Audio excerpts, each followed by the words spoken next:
Feminism isn't needed in the Western world. Or so that's what a lot of you fucking idiots keep saying. If you are an anti-feminist, you might want to click away from this video, because you are about to get fucking decimated. Feminism is the advocacy of women's rights on the grounds of political, social, and economic equality to men. Keyword, equality. The reason I have to point this out is because people say stupid shit like, egalitarianism is better than feminism, even though it's basically the same thing. They both call for equal rights. But for some fucking reason, despite the fact that they're basically the same thing, you guys can't get over the fact that it starts out with fem, as in female. The word defined starts with fem. For some fucking reason, your brain just turns off after that point. Here's someone saying the literal definition of feminism doesn't have meaning. And here's where you get fucking wrecked. This is the definition, and the main argument people have against it is that feminists do not follow this definition.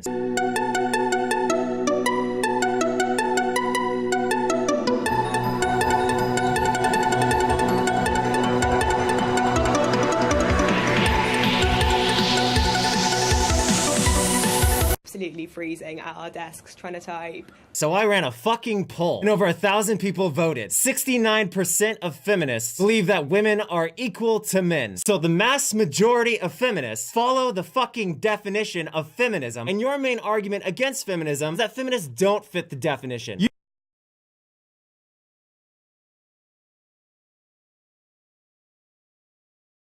You see feminazis, which are extremists, and your fucktard brain mixes that up with regular feminists. That's on your inferior intelligence. It has nothing to do with actual reality. Your problem is you prioritize your closed-minded personal experiences over the fucking truth. If the literal facts don't match your personal experiences, you fucking ignore them. And that is why in this moment you should be humiliated for ever standing against feminists, the mass majority of which have literally been supporting exactly the fucking message I've been arguing all this time. And because I know you're so fucking stupid, even now that you've been proven wrong, you still won't admit your defeat in the fucking comments.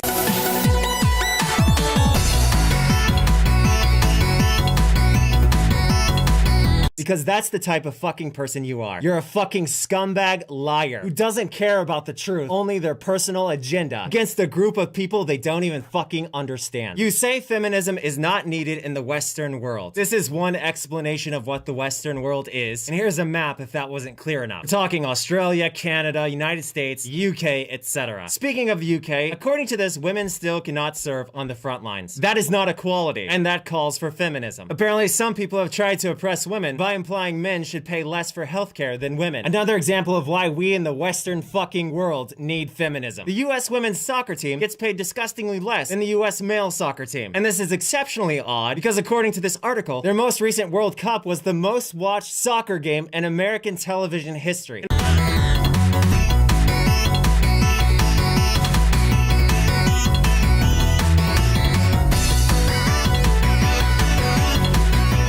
They're getting more views, they should at least get equal fucking pay. This is why we need feminism in the Western fucking world. Apparently in Texas, maxi pads and tampons were being confiscated before people could enter a courthouse, but for some fucking reason, people could still hold on to their goddamn guns. Are you fucking hearing me, anti-feminists? You are so fucking wrong, it's pathetic, and I hope at the very least, embarrassing for you.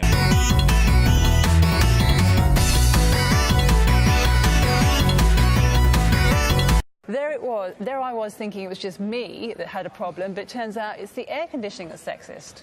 I know. So many women in our office have the exact same problem. You know, we just sit there absolutely freezing at our desks trying to type. You can probably tell I've got a cold right now, which I blame all on the AC. And so it's just so actually quite nice to see this research. It's just such a relief to know that there's actually proof that this is happening, that women, you know, do feel the cold more than men. And that the AC in offices is normally regulated more for a male's temperature than a woman's. And it's an explanation for these constant battles you'll see in offices right across the country between the sexes for control of that office thermostat.